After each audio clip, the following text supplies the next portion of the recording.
Yeah, just for as good a start as we had for the first 20,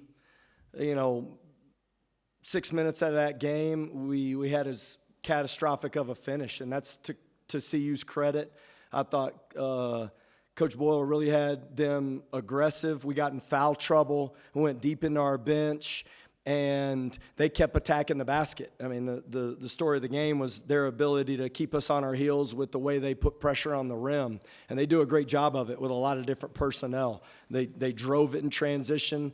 I thought Johnson had some really good attacks. He scored some threes that opened up the game, and then he was putting pressure on the rim. Rancic was great at putting pressure on the rim. I thought he hit timely threes, and I just thought their pressure on us late caused us a lot of problems, honestly.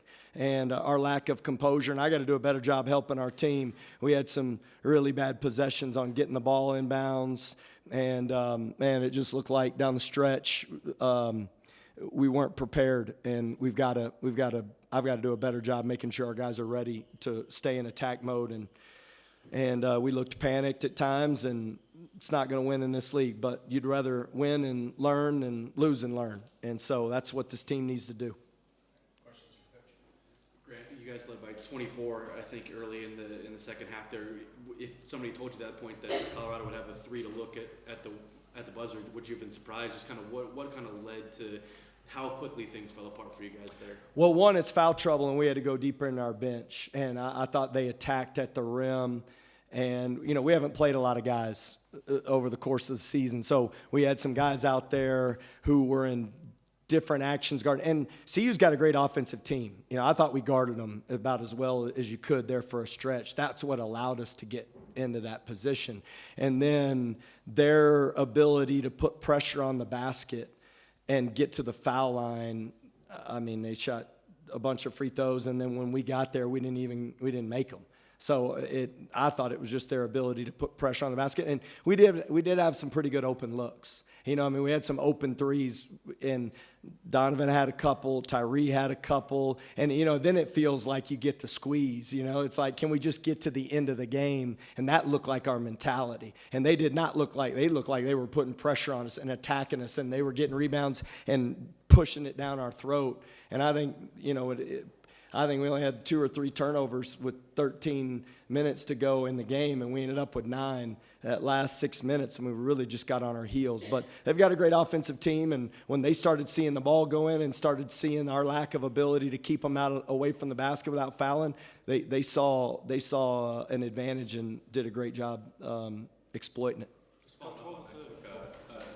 Obviously, there were long stretches there in the second half where it was just Christian on the floor. Obviously, Lawan and JT were on the bench. Is that a unique situation for you guys, not having 2 of the 3 of your superstars out there at one time? Yeah, well, we had to do it a little bit against Duke, for a stretch, and what happens in those games when you start to miss shots, you start to play that you don't want to mess up. You felt it with our team, and experience really helps with that. And this young team has played 2 road games, and this league will tear you up quickly. And Colorado's obviously won on the road at Arizona State and then had a great win against Utah at home. And when they started to put pressure on us, our guys found. I thought JT at the end of the game blocking shots. I thought he was one guy that really anchored us. Even with 4 fouls, I threw him back out there with 8 minutes to go, and he started really protecting the rim in a way that helped us even in transition. So our inability to guard without fouling really hurt our team, and we've got to do a better job there. Coach, what's the focus for you guys defensively, and especially in the first half? Do you feel like whatever it was, you did it well? It seemed like, especially in the first half, everything was difficult for Colorado.